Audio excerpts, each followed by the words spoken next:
हेमंत सरकार ने भी झारखंड को बर्बाद करने का काम किया। आंदोलन के नाम में पूरे परिवार ने पूरे विस्थापितों के हक को बेचा है। आपकी प्रतिद्वंदी तमाम सार्वजनिक मंचों से और मीडिया इंटरव्यूज में भी ये आरोप लगा रही हैं कि आप बाहरी हैं, आप रामगढ़ के हैं और बड़कागांव से चुनाव लड़ रहे हैं। इन आरोपों पर क्या कहें? मानते हैं कि पिछले 15 साल में जो बड़कागांव में शासन जिस तरह का रहा और उसको लेकर जो सत्ता विरोधी लहर है, उसका भी फायदा इस बार एनडीए को और आपको मिलने जा रहा है। बड़कागांव सीट पर आप कौन-कौन से 5 प्राथमिकताएं देख पा रहे हैं चुनाव प्रचार के दौरान भी, जिस पर काम करने की जरूरत है, जो पिछले तकरीबन 2 दशक से नहीं हो पाया है? एक ही पार्टी, एक ही परिवार ने पूरे बड़कागांव विधानसभा को बर्बाद करने का काम किया है।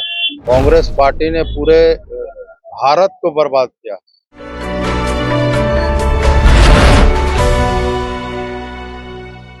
नमस्कार, द फोर्थ पिलर देख रहे हैं आप। झारखंड में ठंड ने दस्तक दी है, लेकिन सियासी पारा जो है चढ़ने लगा है और इसमें हम बड़कागांव विधानसभा में हैं, जहां पर रोशन लाल चौधरी जो है भारतीय जनता पार्टी के प्रत्याशी हैं, जिनका मुकाबला कांग्रेस की अंबा प्रसाद से है। अंबा प्रसाद और उनके परिवार का इस सीट पर पिछले 15 साल से कब्जा है। रोशन लाल चौधरी पहले आजसू प्रत्याशी के तौर पर यहाँ मुकाबला करते रहे हैं। इस बार उनके पास एनडीए गठबंधन की ताकत है, बीजेपी आजसू साथ मिलकर चुनाव लड़ रही है। तो जानते हैं कि किस तरह से वो अपने आप को मुकाबले में पाते हैं, तैयारी कितनी है। रोशन जी, बहुत स्वागत है। कितने तैयार हैं आप चुनाव? भारतीय जनता पार्टी एनडीए गठबंधन के हम उम्मीदवार हैं और इस बार पूरे विधानसभा में परिवर्तन की लहर है। एक ही पार्टी, एक ही परिवार ने पूरे बड़कागांव विधानसभा को बर्बाद करने का काम किया है। साथ ही पूरे झारखंड में हेमंत सरकार ने भी झारखंड को बर्बाद करने का काम किया है। पूरे झारखंड की जनता और बड़कागांव विधानसभा की जनता इस बार समय का इंतजार कर रही है। भारी बहुमत से राज्य में भी सरकार बनेगा और बड़कागांव विधानसभा में भी भारतीय जनता पार्टी एनडीए गठबंधन भारी बहुमत से चुनाव जीतेगा। रोशन जी, पिछली बार चुनाव जो बीजेपी आजसू अलग लड़ी और आपने और बीजेपी प्रत्याशी ने जो मत हासिल किए, अगर उनको जोड़ दें तो अंबा प्रसाद ने जीत हासिल करके जो मत हासिल किए उससे ज्यादा थे। इस बार आप दोनों साथ हैं, आप उम्मीद से देख रहे हैं कि वो भी एक बड़ी ताकत है कि एनडीए गठबंधन के तौर पर इस बार चुनाव लड़ रहे हैं? निश्चित रूप से अगले बार भी हम लोग मिलकर चुनाव लड़ते तो बड़कागांव विधानसभा तो जीतते ही, झारखंड में भी सरकार बनती।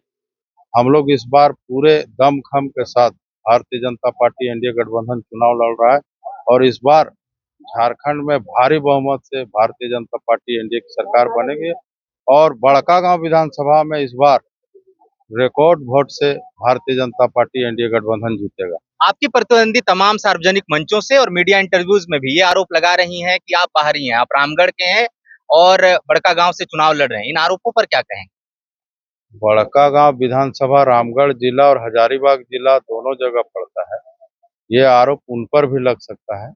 हम रामगढ़ जिला के वासी हैं, वो हजारीबाग जिला के वासी हैं। बड़कागांव विधानसभा दोनों जिला मिलाकर है और बड़कागांव विधानसभा प्रतिनिधित्व कर रहे हैं। रामगढ़ जिला के लोगों ने भी उनको वोट दिया। कभी ये सवाल उनसे नहीं किया गया कि आप हजारीबाग के हैं। ये आरोप बेबुनियाद है और अपना जो नाकामी है उसको छिपाने के लिए इस तरह का अनर्गल आरोप लगा रहे हैं और इस बार जनता उसको सबक सिखाएगी। उनके पास कोई मुद्दा उनके पास कोई मुद्दा नहीं है। वो बार बार कह रही हैं कि एनटीपीसी कोल माइंस के विस्थापितों का उन्होंने मुआवजा राशि बढ़वाया, स्थानीय लोगों की सरकारी नौकरियां वहां सुनिश्चित की। वो कह रही हैं कि केंद्र का उपक्रम है, लेकिन उनकी तरफ से प्रयास नहीं हुआ। आप उनके जो आरोप हैं उनसे सहमत हैं?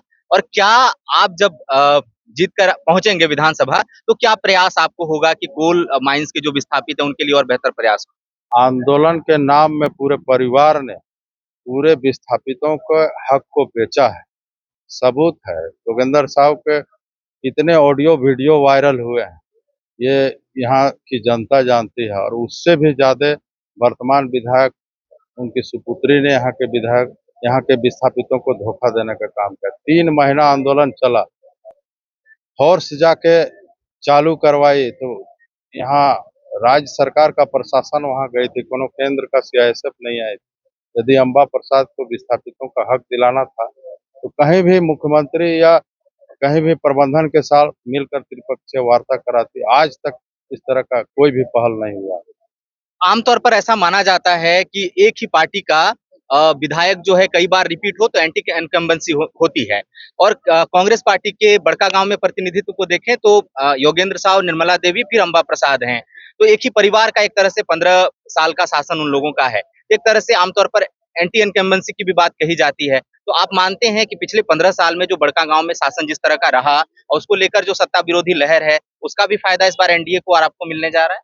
निश्चित रूप से जिस पार्टी का प्रतिनिधित्व करते हैं वो कांग्रेस पार्टी ने पूरे भारत को बर्बाद किया और वर्तमान तीनों विधायक बनकर पूरे परिवार ने बड़कागांव विधानसभा को बर्बाद किया और इस बर्बादी से बचाने के लिए इस बार बड़कागांव विधानसभा की जनता तैयार है और इस बार परिवर्तन की लहर है। रिकॉर्ड वोट से भारतीय जनता पार्टी एनडीए गठबंधन जीतेगा। प्रसन्न जी, एक सवाल और अहम है कि इस बड़कागांव सीट पर आप कौन-कौन से 5 प्राथमिकताएं देख पा रहे हैं चुनाव प्रचार के दौरान भी, जिस पर काम करने की जरूरत है, जो पिछले तकरीबन 2 दशक से नहीं हो पाया है?